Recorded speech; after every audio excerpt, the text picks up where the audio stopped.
âncora do jornal da CBN, ele palestrou aqui na 6ª edição da ProWeek sobre a suposta crise no jornalismo. Seja bem-vindo, Milton Jung. Muito obrigado pela oportunidade que vocês me oferecem de voltar a falar sobre jornalismo e comunicação. Queria falar um pouquinho sobre essa suposta crise. Por que se diz que o jornalismo está em crise? Porque ele realmente está em crise. E o jornalismo está em crise há muitos anos. Um dos exemplos que eu dei é que há 30 anos, quando eu comecei na profissão, eu estava passando por um processo de crise dentro do jornalismo. Mas nós fomos nos reinventando. E o próprio jornalismo também, os veículos de comunicação também. Então a crise faz parte, sim, desse processo e nós temos que saber sobreviver. O que eu brinco com as pessoas é que se oferecerem para vocês a ideia de que o jornalismo está em crise, digam oba! Ou seja, eu sou a solução para essa crise. Porque se é uma crise, você precisa ser criativo, você precisa ser inovador, você precisa pensar diferente daquilo que está sendo feito. Então é a grande oportunidade para você entrar nesse mercado. Eu tentei fazer isso nesses 30 anos de jornalismo e acho que o resultado até agora foi bastante positivo. E qual que é o impacto das redes sociais nessa transformação?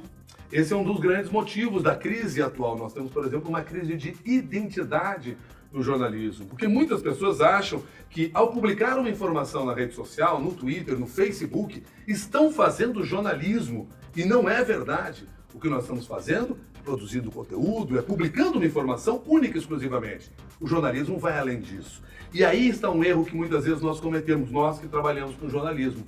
Achar que devemos nos equiparar com as redes sociais. Tudo que está publicado lá, levo para o rádio. Tudo que está publicado lá, levo para a televisão ou levo para o jornal. Não funciona assim. Quem faz jornalismo tem que respeitar a hierarquia do saber. Tem que levar em consideração que nós estamos construindo a verdade. Claro que quando você constrói a verdade, você não consegue fazê-lo de uma maneira objetiva, no primeiro momento. A verdade ela é construída com o tempo, mas é papel do jornalista fazer isso, descobrir a verdade, relatar os fatos e se diferenciar do que se faz na rede social. Isso desmerece a rede social? Não. As redes sociais, as mídias sociais, usem a expressão que vocês quiserem, são extremamente importantes hoje. Democratizaram o espaço para as pessoas se expressarem, para as pessoas discutirem e refletirem. E têm que ser usadas pelo jornalista como fonte de informação. Mas jornalismo não é rede social não é necessariamente jornalismo, apesar de nós podermos fazer jornalismo nas redes sociais. Você considera que é um bom momento agora para quem está na faculdade, para quem vai estar fazendo jornalismo ou começando a cursar? O mercado está num momento bom? As novas tecnologias, a era digital, ofereceu grandes oportunidades para quem está começando. Vou pegar um exemplo.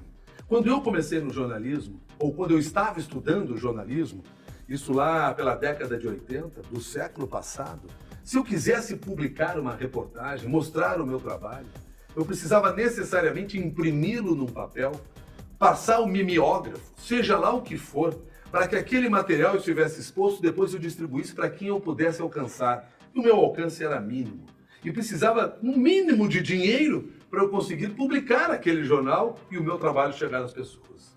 Hoje, qualquer um de nós, através das tecnologias disponíveis, na internet, apenas com acesso na internet, consegue produzir um vídeo de maneira muito barata, consegue produzir um podcast de forma muito barata, de baixíssimo custo, às vezes de custo zero, consegue publicar o seu trabalho num blog, num site, num Tumblr, ou mesmo numa página no Facebook, e consegue mostrar o seu trabalho. É inconcebível hoje que um jornalista ou que um estudante de jornalismo esteja nesse mercado e já não esteja produzindo nessas mídias, construindo a sua personalidade profissional nestas mídias. É preciso estar atento a isso. Achar que eu vou fazer jornalismo quando for contratado numa emissora de rádio, num jornal, na televisão, numa revista, é perder tempo, é marcar passo. Comece a produzir a partir de agora e as oportunidades existem, porque a era digital democratizou esse acesso. Assim como agora as transformações para a era digital, teve um tempo que a televisão surgiu e tiveram transformações do rádio para se adaptar a televisão.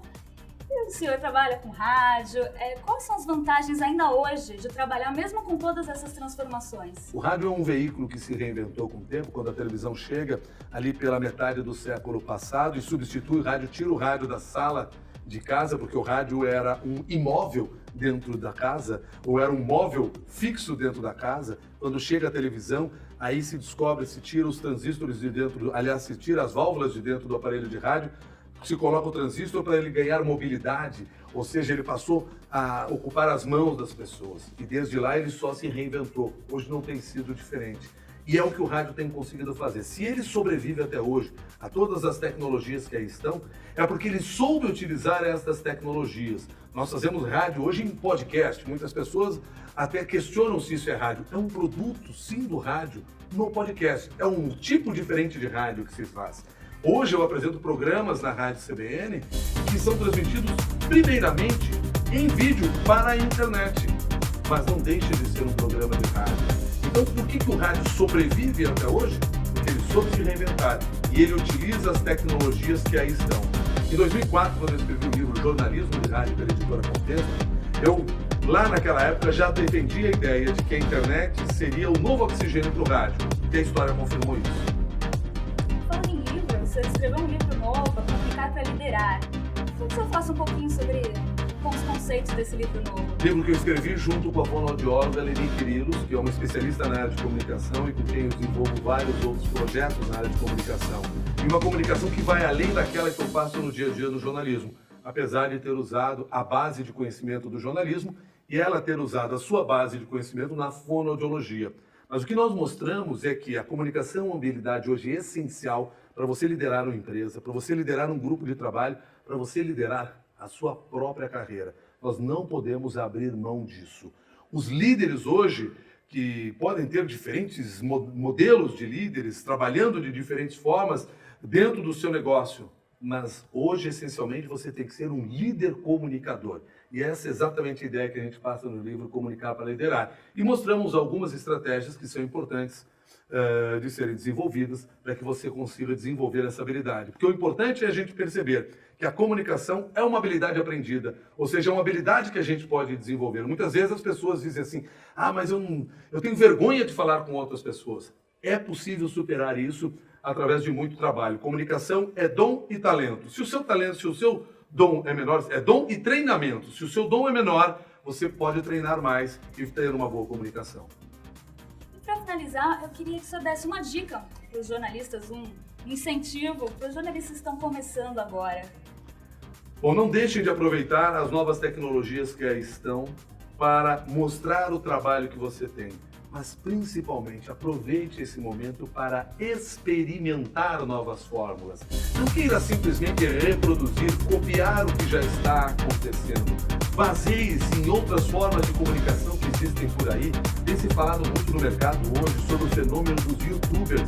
Por que não olhar o modelo que eles utilizam, as estratégias que eles usam e aplicar no jornalismo para você também ganhar esse espaço independentemente dos meios de comunicação tradicionais? Usando as diferentes ferramentas que nós temos, não abra mão disso. Claro, desenvolva conhecimento, desenvolva criatividade, vá buscar informação e tenha responsabilidade na hora de divulgar as informações. E apenas para fechar aqui, trabalhando por um tema que eu considero extremamente importante, parece simples, mas é extremamente importante, não deixe de trabalhar o seu texto de forma simples, direta e objetiva, de forma precisa e com clareza. O texto, que é a forma que a gente vai se comunicar com as pessoas, e pode ser o meu discurso, que é a forma de se comunicar com as pessoas também, através da fala, ele tem que ter esta base, o que eu chamo de mantra da boa comunicação, ser simples, direto e objetivo. Se nós trabalharmos melhor o nosso texto, pode ter certeza, nós já começaremos a nos diferenciar do que está sendo feito no mercado, porque o texto jornalístico perdeu muita qualidade nos últimos tempos. Tá certo, Milton. Muito obrigada pela entrevista e pela aula aqui para o nosso canal da TV AMB. Eu é que agradeço pela oportunidade que vocês oferecem de poder falar de jornalismo e comunicação. E espero sim, tanto na conversa que tive com os alunos, tanto como nessa conversa que estou tendo com você, com quem está nos acompanhando, que eu tenha conseguido, pelo menos, contaminar um pouco mais de pessoas sobre essa ideia. Sim, o jornalismo vive uma crise, mas nós podemos solucioná-la. E as oportunidades estão aí para isso, para a gente aproveitar. Tá certo, muito obrigada. Eu que agradeço. Conversamos com Milton Jung, que palestrou aqui na nossa 6ª edição da ProWeek sobre a crise no jornalismo.